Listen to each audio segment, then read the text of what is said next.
What's up, everybody?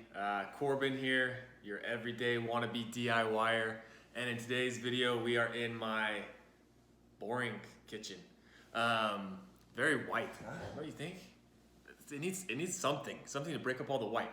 Anyways, today's video we're talking about shiplap. Some people love it, some people hate it. In today's video, I really like it. It was a lot of fun. As you see behind me, we added shiplap to our kitchen island. More white. I don't know. Maybe we'll paint it later. But the problem is we have black cabinets, so we don't know what color we could have painted, or not cabinets, but countertops. So we didn't know what color we could paint it. So if you guys have any ideas for that on how to break up all this white, please let me know in the comments. That would be much appreciated. Anyways, but in today's video we're going to be going over how we added shiplap to our kitchen island. I think it turned out great. It at least adds a little bit of texture to our very much boring kitchen. So let's jump right in. Here's what this bad boy looked like before we started to work on it. It wasn't bad, it just was kind of plain and we wanted something different. So yeah, that's what it looked like. Started my journey at the all-reliable Home Depot, picked up some of this MDF panel, and I ordered this shiplap online so it could be delivered to my house because I don't have a truck. I ripped off the thin little border thing that was currently on the island, and then I started measuring for the MDF for the border that I was going to make.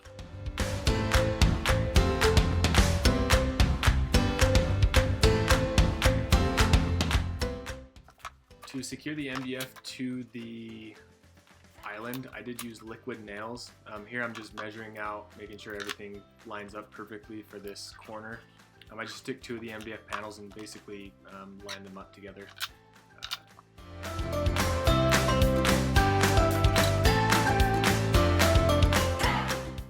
After they were glued on the back and I kind of had them in the perfect position where I needed them, I would then go back and hit them with my brad nailer to secure them even further.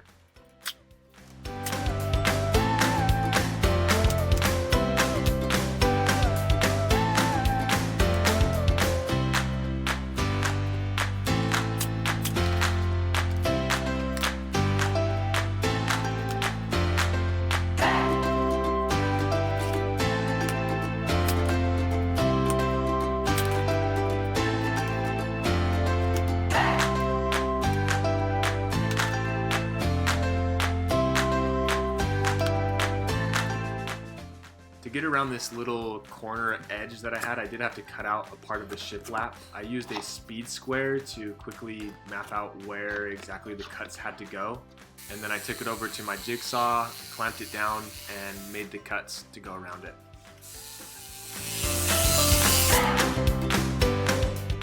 Look at that beautiful fit.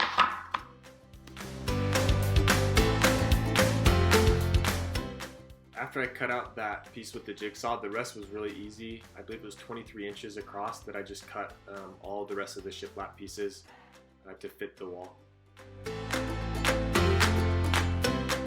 I just used brad nails to attach the shiplap to the wall. It probably would be a good idea to put a little bit of liquid nails. I guess I was just being lazy and didn't want to do that, so I just used the brad nails.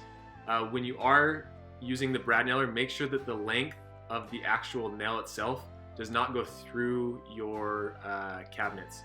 So I made sure that I had a one inch brad nail that didn't go puncture through the other half. Another thing that I didn't do very well in this case is I didn't nail the brad nails in the tongue and groove on the top part of the shiplap. If you do it this way, you don't have to do as much wood filling. Show you what I'm talking about. When you're putting the shiplap up, you should nail right there. That way when you put the next board on top, it hides the nail completely. After I had the one side done, I basically repeated the process on the other side. This time I did have that outlet in the way, so I did cut it out with the jigsaw, but I'm not going to cover out how I did that because I later went back and fixed my mistake after some helpful feedback from a video that I posted on TikTok. So I'll go over what I did to fix the outlet cover here in a minute.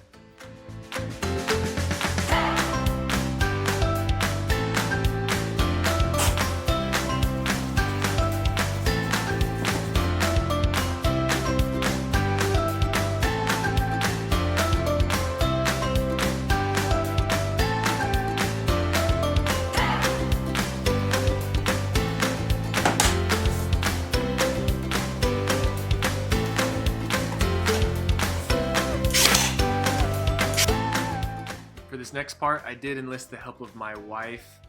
She was really nice to come help me and kind of get on the ground. She's 8.5 months pregnant, so she's a trooper for helping out. It was nice to have an extra pair of hands to kind of hold the longer pieces of shiplap while I brad nailed them into the island.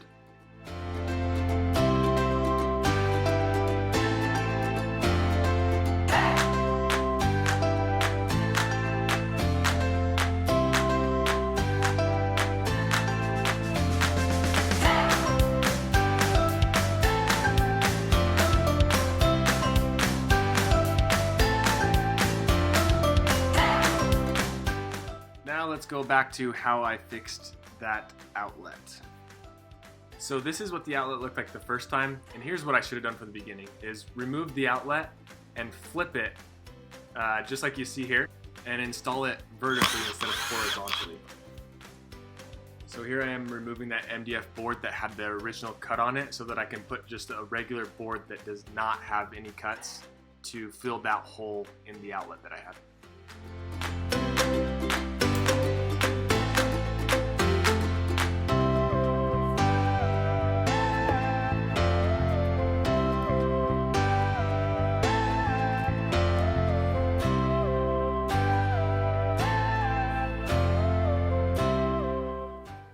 Here's what it looked like after I got that board on there, and here's what it looks like now. I did have to buy an extended outlet cover to cover the cuts, but it looks so much better than it did before. After you have all the boards and the shiplap up, it's now time to caulk. Make sure to caulk in any of the cracks and lines that you have, and caulk in between the parts where the shiplap meets the MDF panel. And then I use some spackling to fill the cracks between the MDF panels to make it look like it was one complete border. Then you're going to want to let that spackle dry and then sand that down along with any of your nail holes. I then just took a vacuum through all the cracks to get rid of all the dust. Now I know the shiplap is already white and the MDF panels are already white, but they do get pretty dirty as you're working with them. And you can't really tell in this video, but adding a coat of paint really does help a ton. So I do recommend adding a coat of paint, even if it is just white, to these through the shiplap and this MDF panel.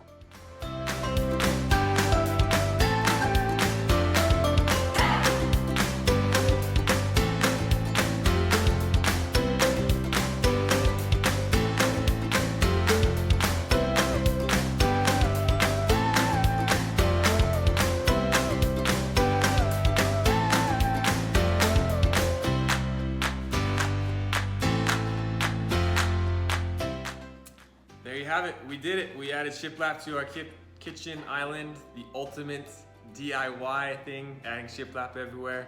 We're gonna keep working on this kitchen. Hopefully soon it'll be less boring for you guys. But we do have this cool hangry sign. That's from my wife.